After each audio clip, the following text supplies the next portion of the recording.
പുനഃസംഘടനാ തർക്കങ്ങൾക്കിടെ പഴയ വിശാല I group പുനരുജ്ജീവിപ്പിക്കാൻ സംസ്ഥാന കോൺഗ്രസിൽ നീക്കം. ചെന്നിത്തല പക്ഷത്തിന് പിന്തുണയുമായി വി.ഡി. വിരുദ്ധ നിലപാടുകാരായ കെ. സുധാകരനും കെ. മുരളീധരനും ചാണ്ടി ഉമ്മനോട് താൽപ്പര്യം കാട്ടാത്ത പഴയ എ ഗ്രൂപ്പ് നേതാക്കളുടെ നിലപാടും ശ്രദ്ധേയമാവുകയാണ്.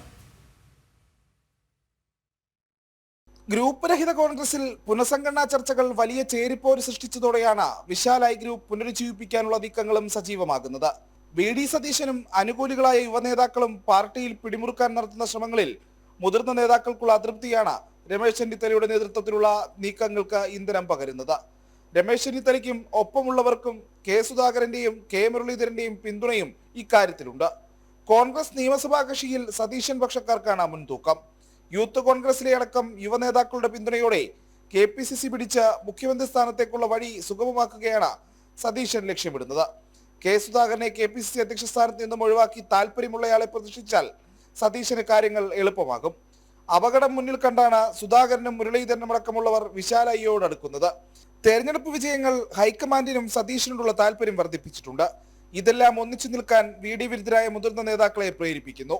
ഐ ഗ്രൂപ്പ് സജീവമാകുമ്പോഴും പഴയ എ ഗ്രൂപ്പ് നിർജീവാവസ്ഥയിൽ തുടരുകയാണ്.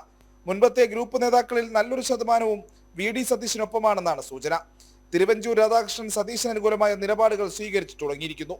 ഷാഫി പറമ്പിലും രാഹുൽ മാങ്കൂട്ടത്തിലും സതീശനൊപ്പം അടിയുറച്ചു തന്നെ നിൽക്കുകയാണ്. KC ജോസഫും ബെന്നി ബെഹനാനും ഗ്രൂപ്പുകളെ നിർത്തുകയും ചെയ്തു. പാലക്കാട് ഉപതെരഞ്ഞെടുപ്പിലെ അവഗണന സംബന്ധിച്ച പരാതിയിൽ ചാണ്ടി ഉമ്മനെ ചെന്നിത്തലയും കെ. മുരളീധരനും അനുകൂലിച്ചിട്ടും എ ഗ്രൂപ്പ് നേതാക്കൾ പിന്തുണ നൽകാത്തതും ഈ പശ്ചാത്തലത്തിൽ ശ്രദ്ധേയമാണ്. ജനം, തിരുവനന്തപുരം.